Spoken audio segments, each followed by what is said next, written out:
Michael Urie, who is a veritable who's who of Broadway and more, alongside a fabulous local and regional cast, including yours truly, as was mentioned a couple of minutes ago. You can visit thesantahat.com to learn more. And Patrick is a teacher of the Artist's Way and the recipient of the Distinguished Alumni Award from Western Michigan University.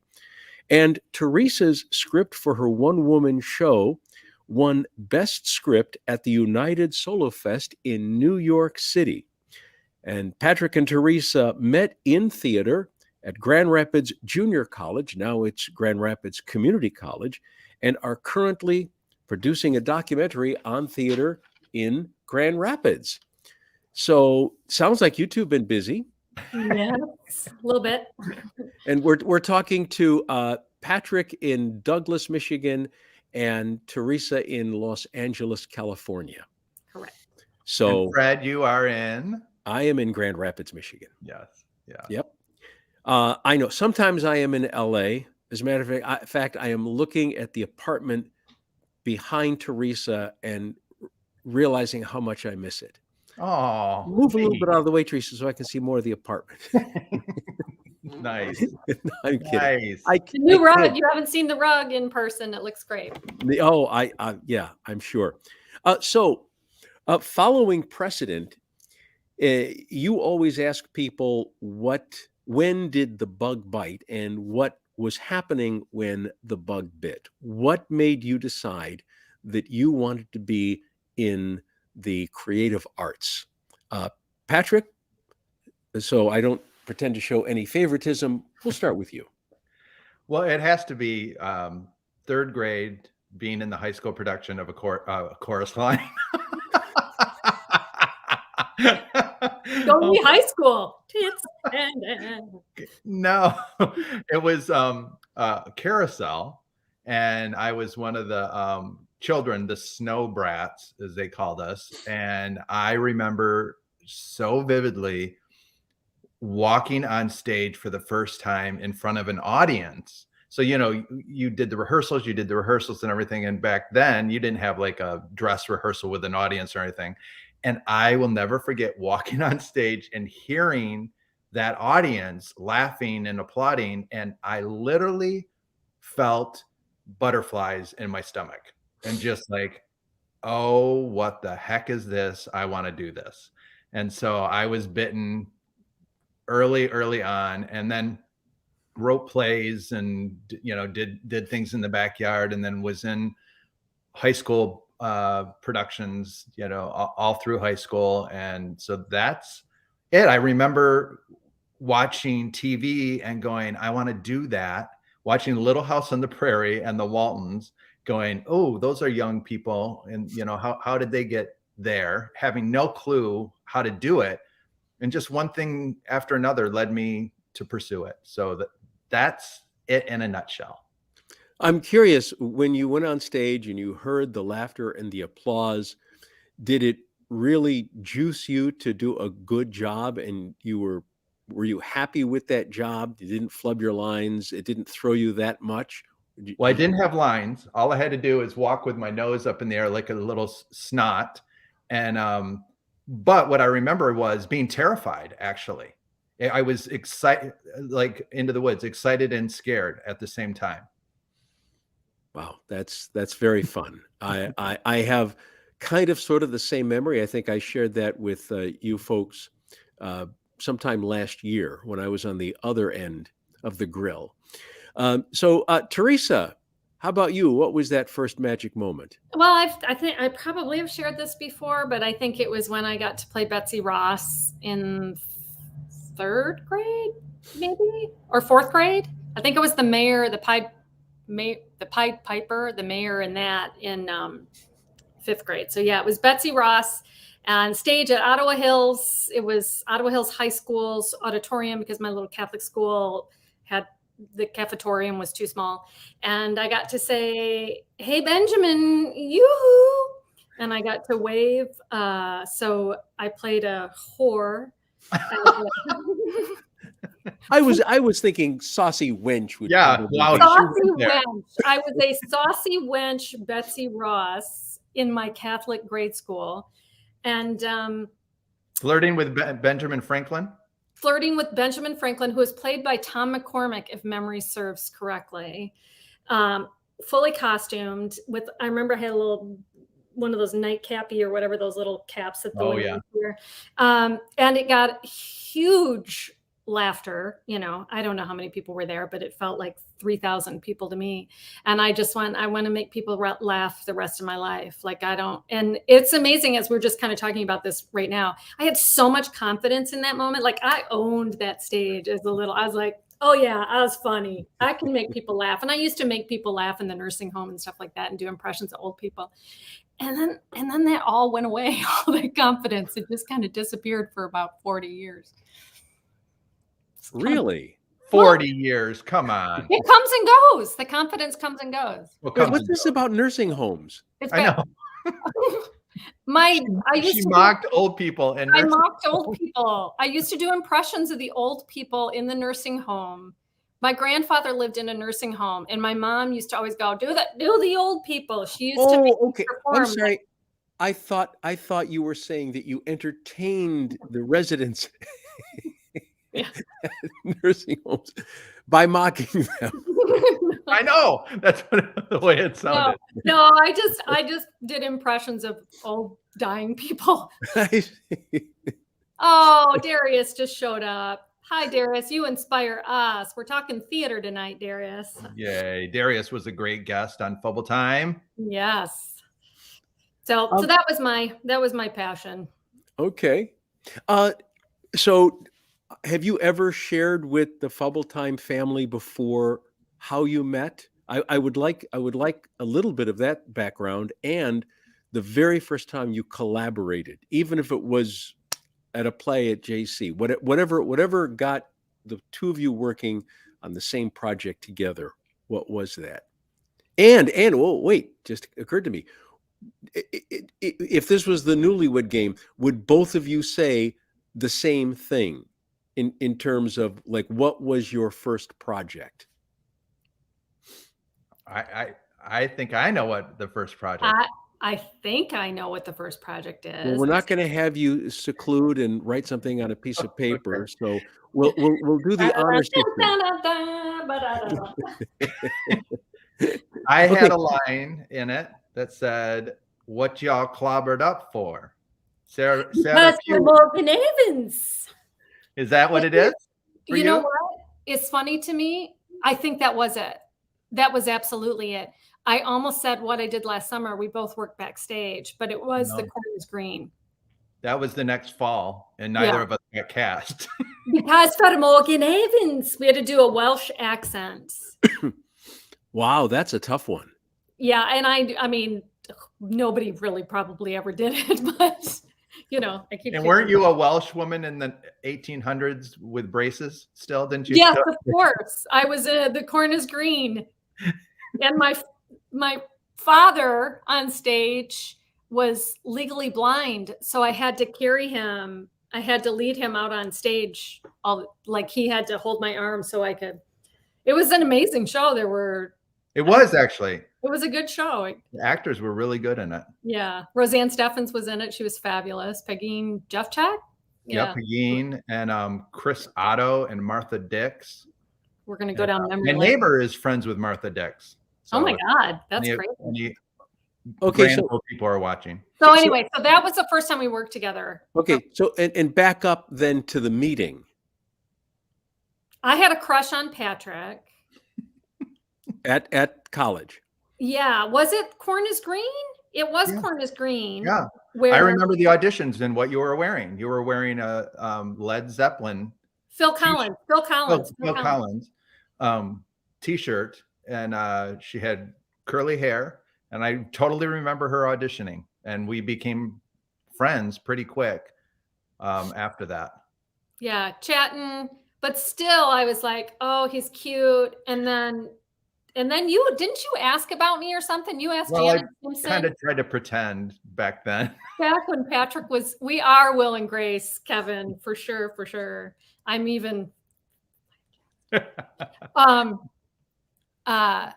yeah, and then Yeah, I wanted You him. remember, actually, fast forward, when I was living in New York City, we wrote a Will and Grace concept before Will and Grace. Like, we wrote our story, which ended up becoming Will and Grace. Kind of the story of our career sometimes. Yep. Patrick's always sending me things going, oh, look, another idea somebody else is producing. Oh, look, remember when I came up with that 5 years ago? Somebody else is doing it now. Yeah.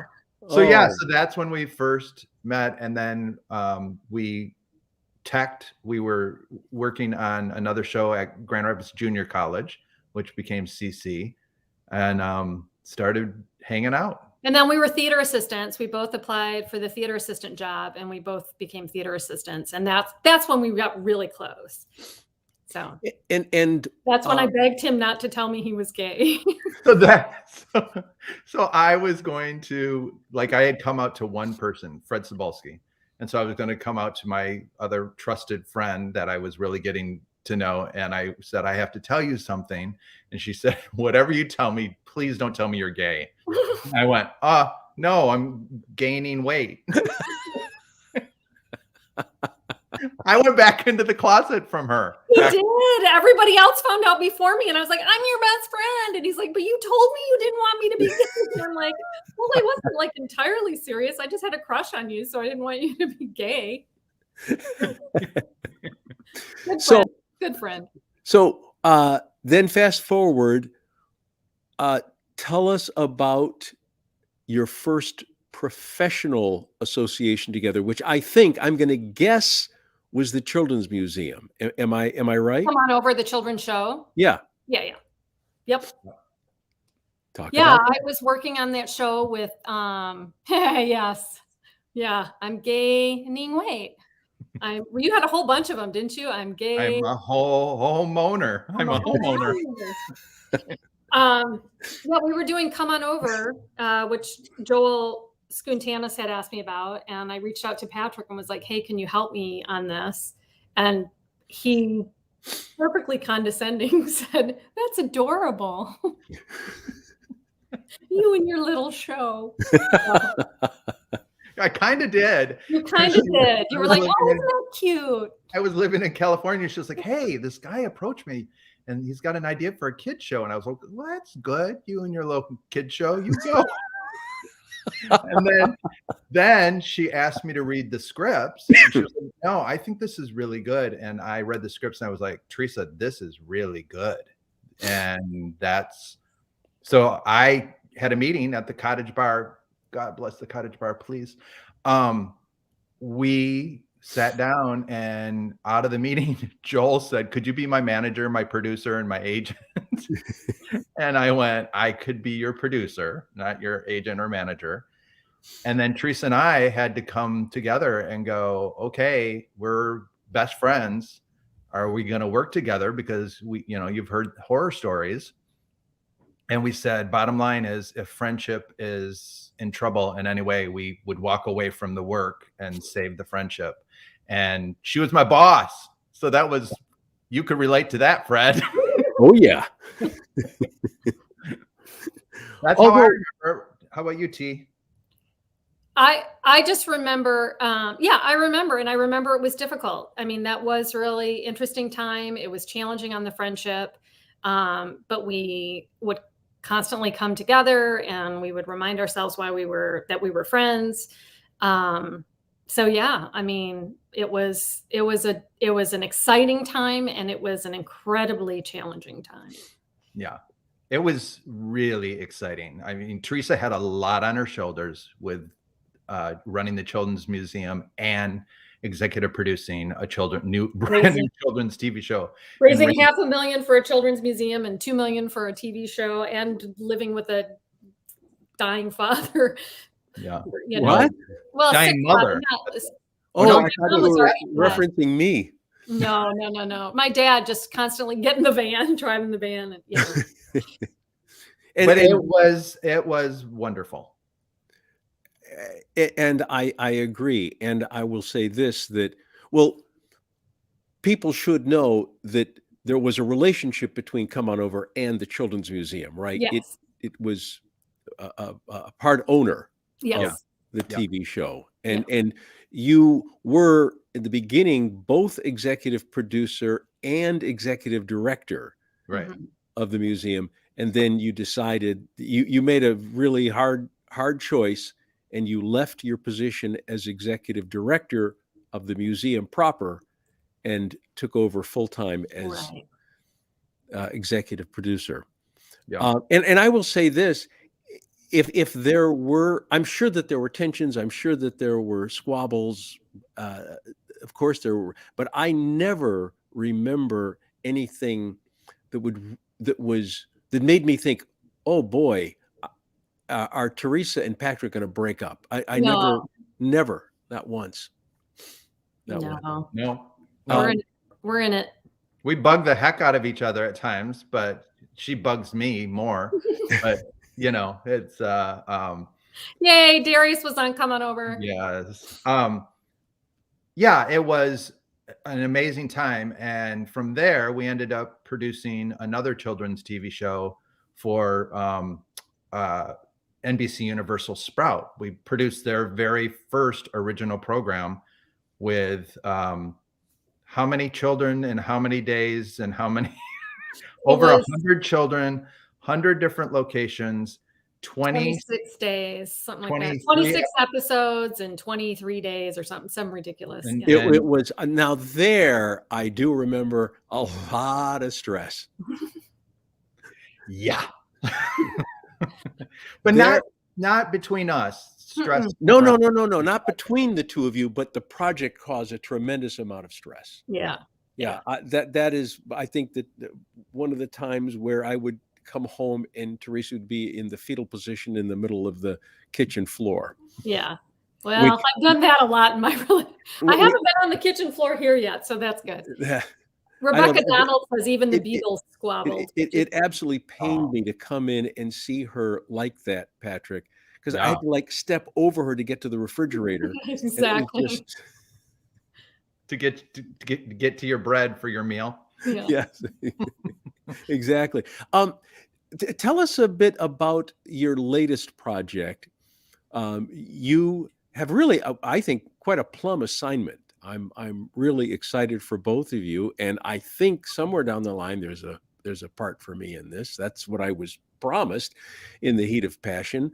And that's I didn't promise you that, Fred.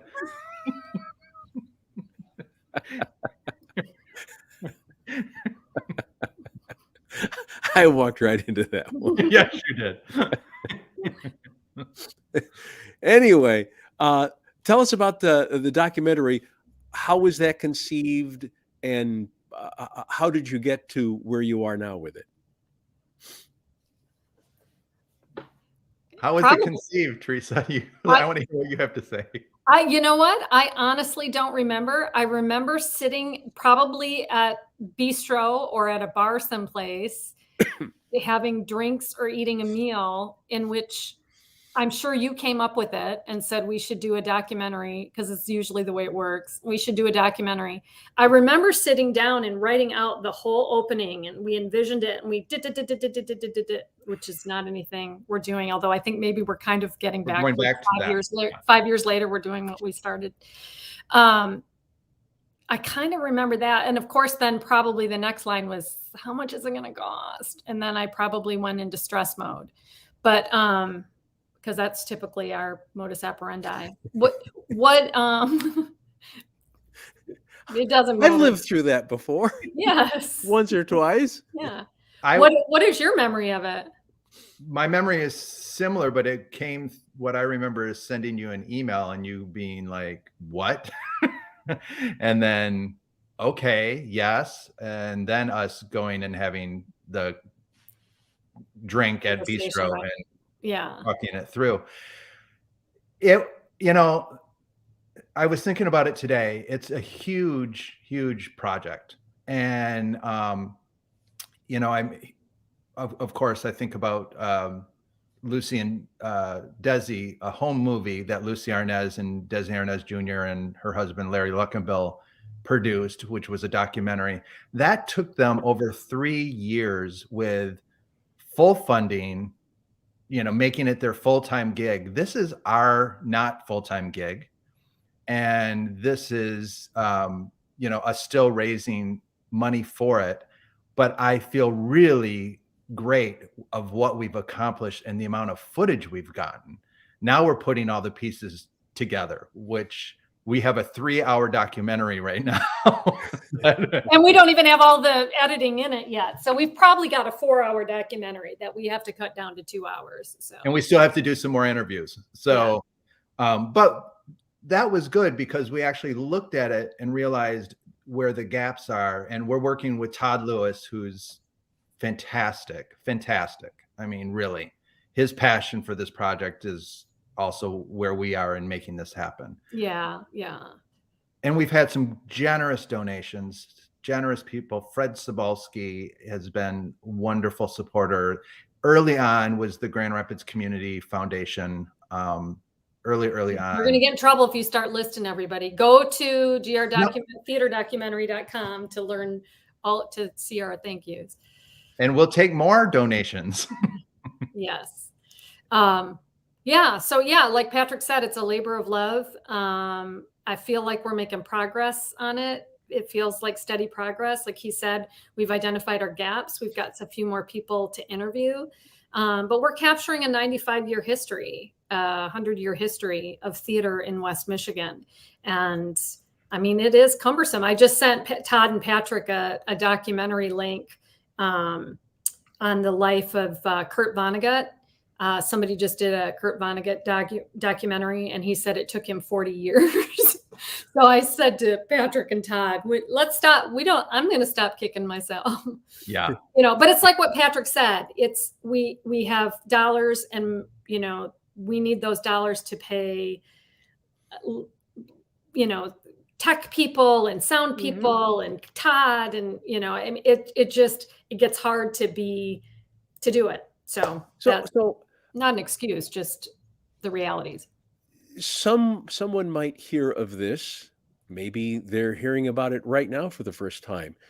And they're thinking that, well, that's nice as a little vanity project for the Grand Rapids theater community. I mean, I'm sure that everybody who you've interviewed and told stories about, etc., I'm sure they're going to love watching it.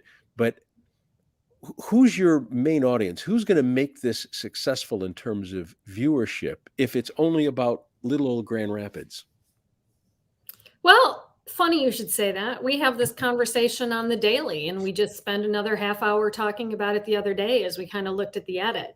The challenge is we set out to tell the history of community theater in West Michigan.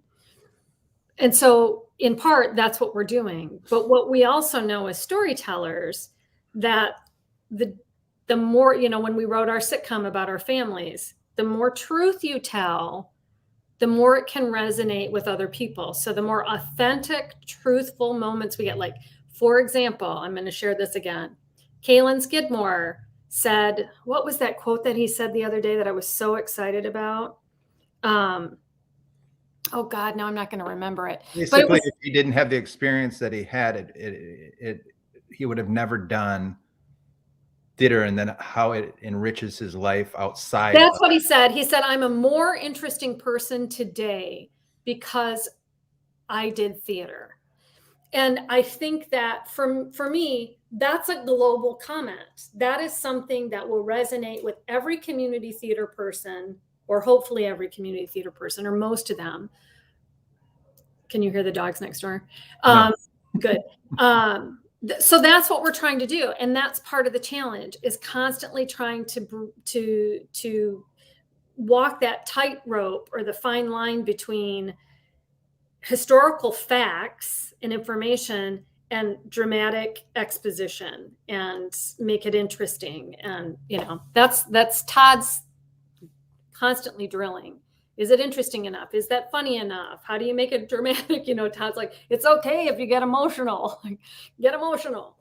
I don't know. What are your thoughts, Patrick? I think you nailed it. Excuse me, Teresa. Yes. I'm asking the questions. What do you think about it, Patrick? That's so refreshing, Fred. Thank you. What a good question. Um, I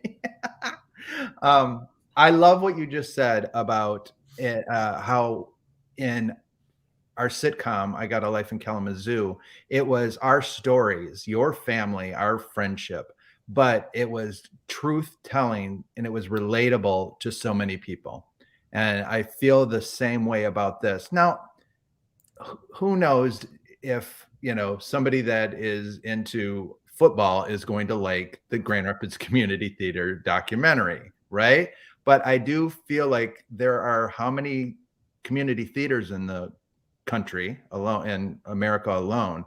I think there will be somewhat of an appeal, and people can relate to different people, oh, that's part of my story. Oh, that person is, my friend that I did theater with for many years. I really feel anybody that's into theater will appreciate it. Beyond that, I don't know, supporters, obviously, but And I ultimately that wasn't our goal.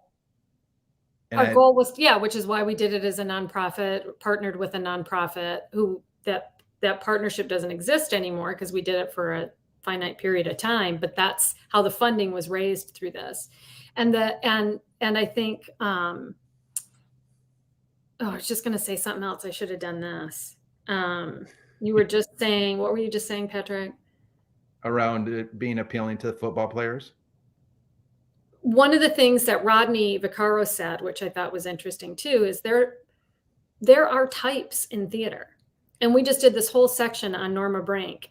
I'm sure there's other theater communities across this great country of ours that have the Norma Brink archetype.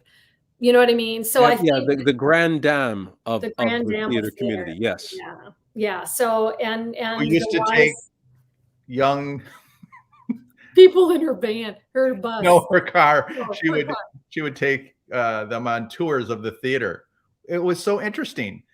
Joe Doolin shared that she got him in her car and drove her around and said, "This is Circle Theater. This is what they do. This is Civic Theater," and drove them around and showed them the town, which is amazing and at the same time intriguing. Yeah, yeah. So we had some buckles over that. Who rode with Norma? Yeah. So it's, I mean, and it's great because we know these people, but we're really trying to walk that fine line. And clearly, if the cult success of the movie Guffman, that certainly appealed to a lot of people for exactly the reason you're talking about, because the people in Guffman, the characters were all types. They were archetypes of Right. community theater people. Right. But Yeah. this isn't satire. This is genuine. This is real, and these are honest human stories. So, well, Yeah. we're talking about even in the in the graphic support to say Roseanne Steffens, set designer / teacher, to give people chemical engineer. I mean, these are the people who Lawyer. Lawyer. I mean, that's part of we want to show who are these people that do community theater and why do they do it. And there's also an amazing story of what happened with a project, and I don't want to go into too many details around it, at Actors Theater that got shut down and had to move to Fountain Street Church. And it is a compelling story. And it is how the community came together and raised up, right? To make this happen. Not only one theater, all the other community theaters came in and they would bring the set and put the set together before the show, and they'd go off and do their own shows and come back and take the set down to help this.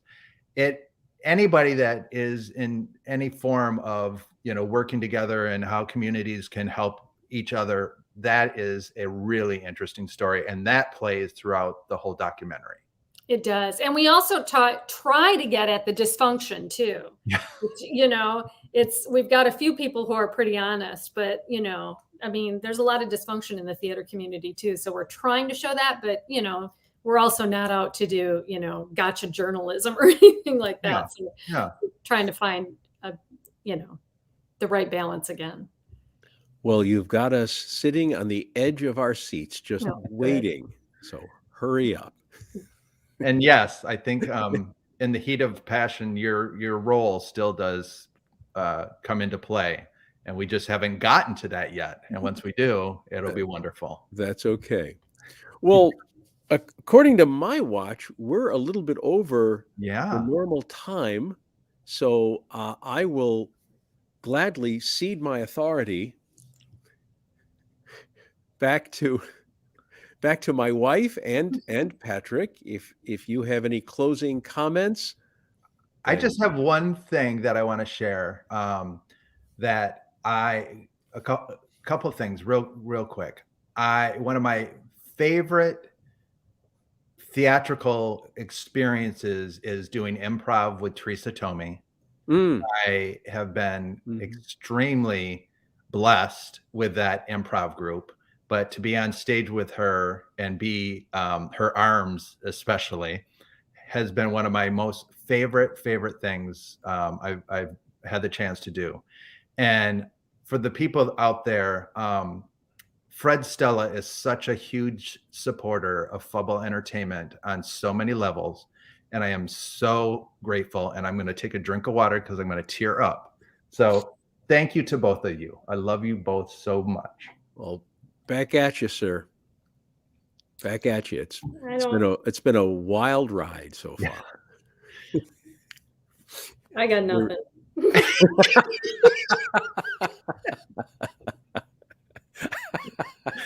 And you don't have to have anything. I didn't say it, so you had to say something.